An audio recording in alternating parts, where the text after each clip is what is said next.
Look, I have to be honest with you. Pragmata is one of those games I almost gave up on. When Capcom revealed it back in June 2020 during the PlayStation 5 reveal event, it was one of the most impactful things in that entire showcase. That trailer with the astronaut and the mysterious girl on the moon had a unique atmosphere unlike anything Capcom had done before. I remember being genuinely hyped, thinking this is going to be something special. But then the saga of delays began. The game was pushed from 2022 to 2023 as early as January 2021 with an apology video from the development team that, let's face it, was cute enough for me to swallow. Capcom Dev 1, which is literally the company's elite team, asked for more time to create something unforgettable. Fine, I respect that. But then 2023 arrived, the scheduled date, and what happened? A new trailer confirming the game had been delayed indefinitely. Indefinitely. That word hurt more than it should have. During that period of silence between 2023 and 2025, Pragmata practically became a meme in the gaming community. People joked that the game was never coming out, that it was a ghost project, or that Capcom had shelved everything. And I, who kept defending the game in conversations, started running out of arguments. There was nothing new to show, no substantial information. Nothing. It was a truly frustrating period for anyone following since the start. Then, in June 2025, during State of Play, Capcom came back in full force and confirmed the game drops in 2026. But what really changed the game for me was when the Sketchbook demo was released in late 2025. I played it, and man, the time they took made sense all along. The hacking system, which mixes a puzzle grid with third-person combat, is something I hadn't seen in any game before. You need to solve a panel while enemies are attacking you. This creates a very clever tension that only works because the game was designed with great care. What caught my attention most after playing the demo is that Pragmata isn't a game you can easily fit into a genre. Some are comparing it to Dead Space for the shooter combat feel, others mention Mega Man because of Diana, but in reality, it's building its own identity. And that, coming from a company of Capcom size, is brave. They could have made another Resident Evil, another Devil May Cry, and cashed in easily. Instead, they bet on a completely new IP, their first new franchise in nearly 8 years. In the most recent previews from March 2026, journalists played nearly 3 hours of Pragmata, exploring entire zones of the game from end to end. Reports are extremely positive. Combat flows well, exploration has depth, and encounters with specific enemies, like that drone you need to hack while chasing it through the environment, show that Capcom is being creative with encounter designs. To top it off, they even moved the release date up from April 24 to April 17th, 2026. When a company moves a release forward instead of delaying it, it's because they are confident. Pragmata represents something I deeply respect in the gaming world, a team that refused to release the game before it was ready, even knowing the friction it would cause with the community. It could have come out as a mediocre product in 2022 or 2023, and no one would know the difference. But they chose the hard way. I'll be blunt. Pragmata's premise isn't that much on paper. Muscular man goes to the moon, rogue AI has taken over a space station, he needs to escape. Sounds like something we've seen 1,000 times, right? But what Capcom is doing with this familiar shell is what leaves me genuinely curious, because beneath all this generic sci-fi shooter appearance, there is something much denser being built little by little, and the demo was enough to convince me of that. Hugh is the kind of protagonist that, in the first hour, you think you already know. He's a tough, sarcastic operative sent to investigate a lunar station that lost contact with Earth. Classic. But when a moonquake separates him from the team and he wakes up being cared for by an android girl named Diana, something changes in the narrative tone. It's no longer just a rescue mission. Suddenly, it becomes a story about two beings trying to survive in a place where no one else is alive, and that carries a different weight. Diana is the most interesting part of all this, without a shadow of a doubt. She isn't just any AI, she is a Pragmata, literally built using lunafilament, that mysterious material the Delphi Corporation was researching on the station, capable of replicating anything from data. What does that mean? It means her very existence is a massive philosophical question. Was she created from data of something or someone? Is she a copy or an original? The demo doesn't answer any of this, but it plants these questions in your head very effectively. The issue of the lunafilament itself is one of the lore elements that intrigued me most. The idea of a material that can replicate anything, from microchips to entire buildings, on a station that was completely abandoned and swallowed by a hostile AI called IDIS, is disturbing in the right way. What kind of experiments were being done there? Why did the corporation simply cut contact with the station instead of going there to solve the problem? These narrative gaps, when well constructed, are the heart of any good science fiction. What the demo managed to convey very well was the emotional tone of the story. It's not a cold and calculating narrative like a Metal Gear. There's something warm in the relationship between Hugh and Diana, not in the sappy foster family sense, but in the harmony of two beings who need each other to survive in an environment that wants them dead. Hugh needs Diana's hacking skills to defeat enemies, and Diana clearly has some level of emotional dependency on Hugh that hasn't been fully explained yet. This dynamic has huge potential. The story's villain, IDIS, is still a giant question mark for me. So far, Capcom has shown it more as a force of nature than a character with its own motivation. And honestly, depending on what the full narrative reveals, this could be a mistake or a genius move. If IDIS is just a malfunctioning AI, it will be a disappointment. But if there's a reason behind its rebellion, something linked to the lunafilament, Diana, or Delphi's experiments, then the story could turn into something truly special and memorable. Ultimately, what made me leave the demo thinking about Pragmata's story was exactly what it didn't tell me. The feeling is that there is a much larger narrative being held back, where what you see, two characters trying to reach Earth, is just the surface of something much more complex, about identity, about what makes us human, and about the costs of playing creator. When I first heard that Pragmata was a shooter with hacking mechanics, I rolled my eyes. Seriously, another game that sticks a puzzle minigame in the middle of a gunfight to pretend it has depth? But then I played the demo, and man, Capcom caught me off guard. The combat system in this thing isn't a gimmick, it is the entire heart of the game. And the moment you understand what's happening, it becomes hard to stop playing. The basics go like this. Hugh shoots, Diana hacks. It sounds simple, but in practice, you are controlling two systems at once. When you lock onto an enemy, Diana opens a hacking panel, a grid of connected nodes, and you need to trace a path to the exit point while Hugh is still dodging attacks. The enemy's armor only drops after the hack is completed, opening the weak point for you to strike. All of this happening simultaneously in real time created a level of tension I didn't expect from a third-person action game. What impressed me most was the depth hidden within this hacking system. You weren't forced to take the shortest path to the green node. If you detour through blue nodes, you extend the enemy's vulnerability window.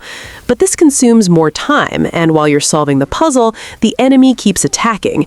It's a constant trade-off of risk and reward, and the demo already makes it clear that aggressive and patient players will have completely different combat experiences. The special Diana abilities presented in the demo, multi-hack and decode, are a taste of what the system can become on a larger scale.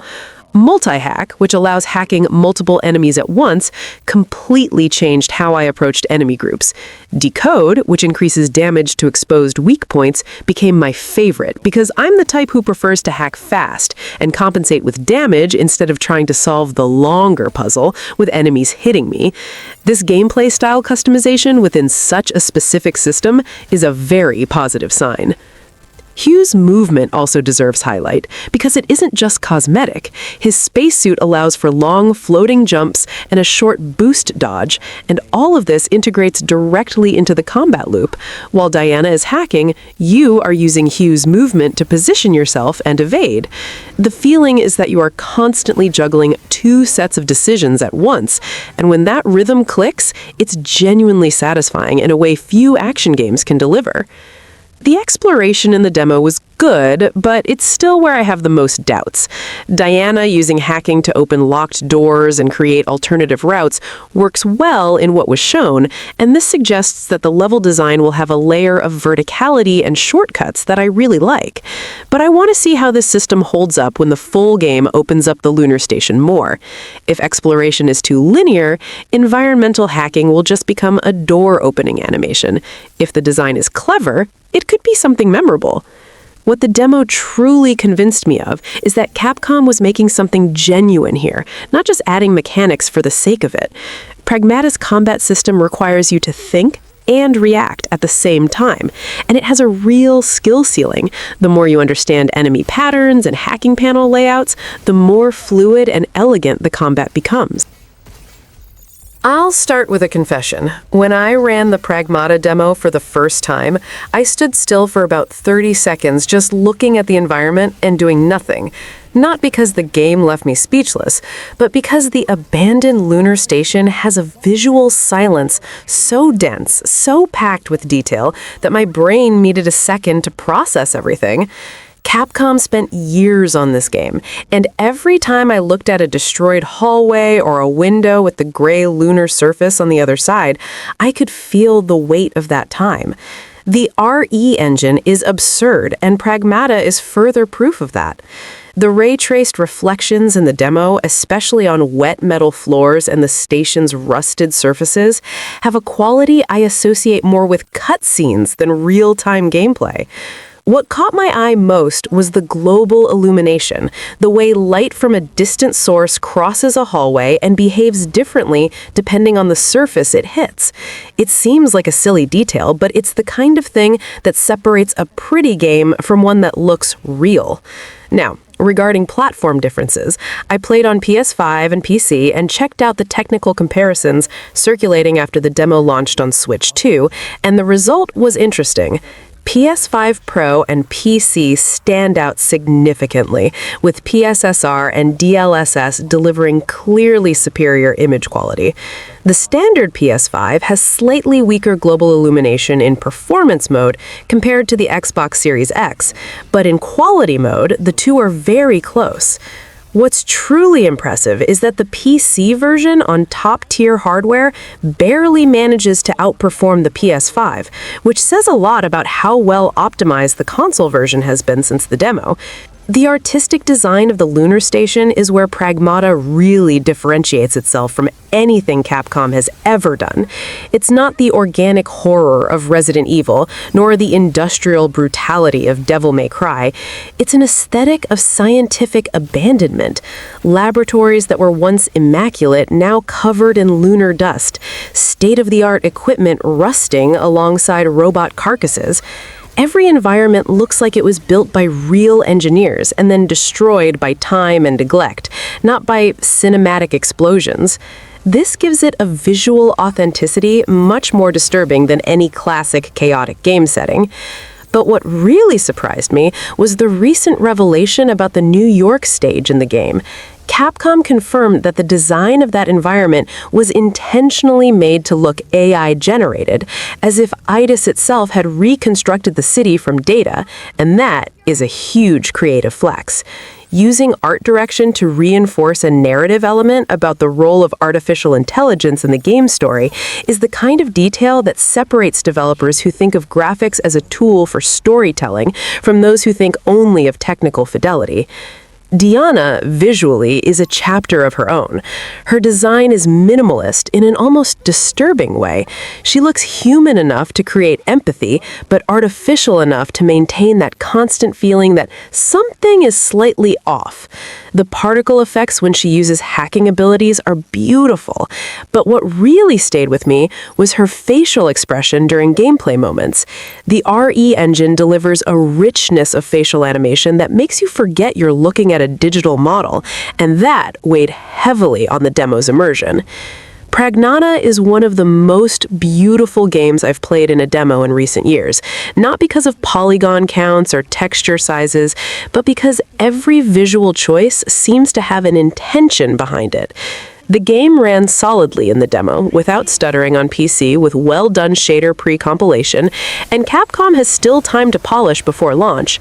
If the full game maintains this standard of visual consistency and continues using art direction to tell the story alongside the narrative, Pragmata will be remembered as one of the most visually cohesive games of this generation. Performance is one of the most divisive topics in any modern release, and Pragmata won't escape that conversation. Before playing the demo, I was skeptical. After all, Capcom clearly prioritized ray tracing in this game, and everyone knows that ray tracing and stable frame rate usually have a complicated relationship. But after going through the demo on PC and following technical analyses of the console versions, my take is this.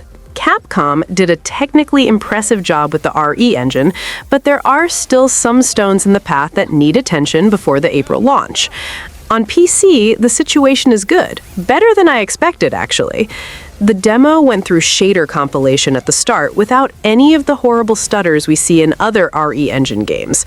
With DLSS quality enabled at 1440p with maxed out ray tracing, the average frame stayed around 125 FPS, and at more aggressive settings, it reached a stable 100 FPS with DLAA. Frame generation is also available for those with compatible hardware, pushing performance to another level entirely. On paper, the PC is in great shape. What caught my attention most was the comparison between the standard PS5 and the PS5 Pro.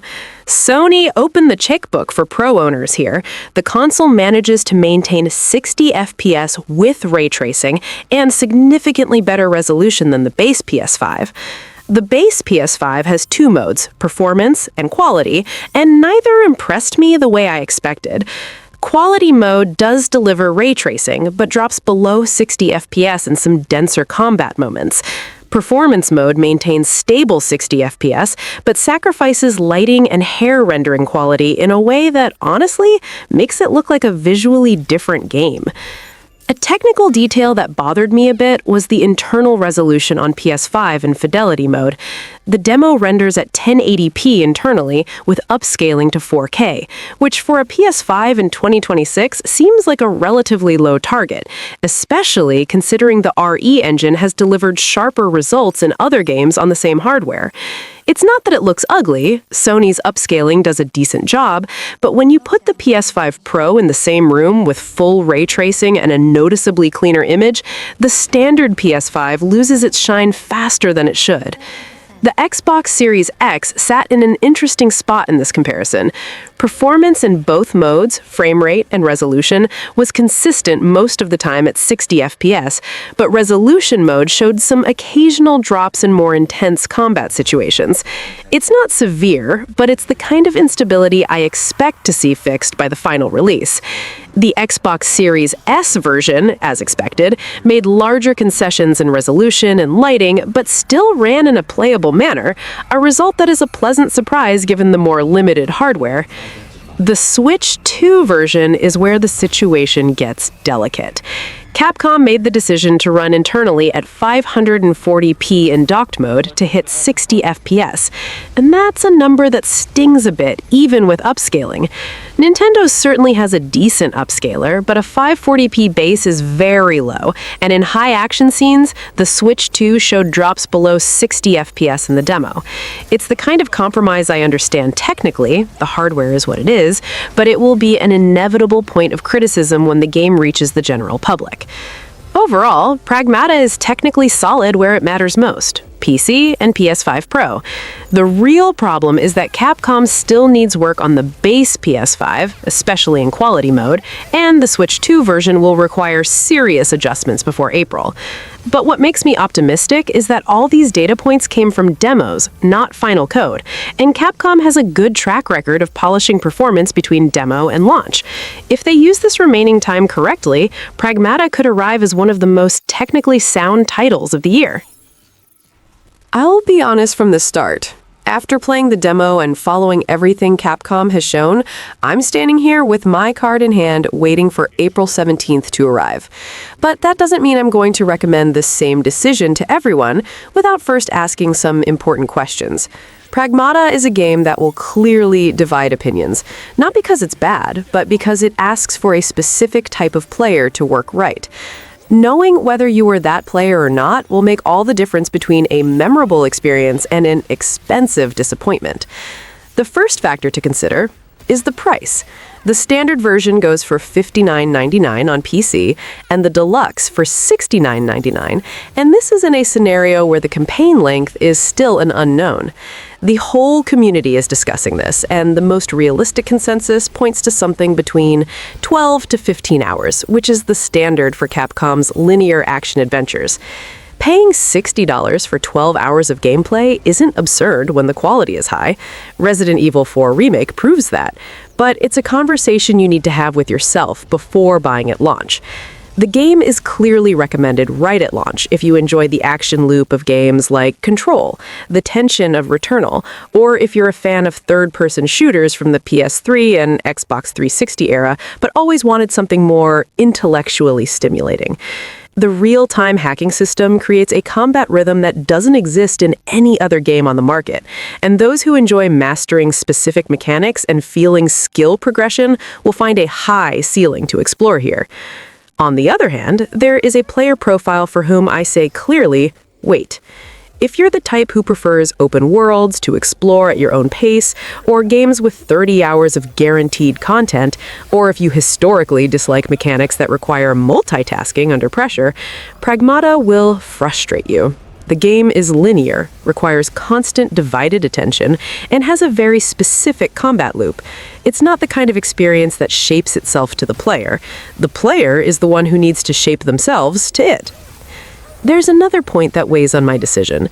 Capcom has a healthy habit of releasing their games with little discount in the first month, but after 3 to 6 months, sales start appearing. The difference between buying on launch day and waiting for a sale can easily be $20 to $30. So if you're not the type who needs to play during the hype, the math of waiting makes total sense. But if you want to participate in the conversations, the theories, and the community discoveries while the game is still hot, that extra value has its subjective price. I personally will be buying at launch, without any guilt. The demo showed me something rare, a game that clearly has its own identity, that isn't trying to imitate anyone, and that came from Capcom during a period where the company is producing some of the best games of the generation. I'm going to lose sleep trying to master that hacking system. I'll probably get frustrated in the hardest fights, and I'm going to love every second of it. To me, $59.99 for this experience is money well spent, but only because I know exactly what kind of game Pragmata wants to be.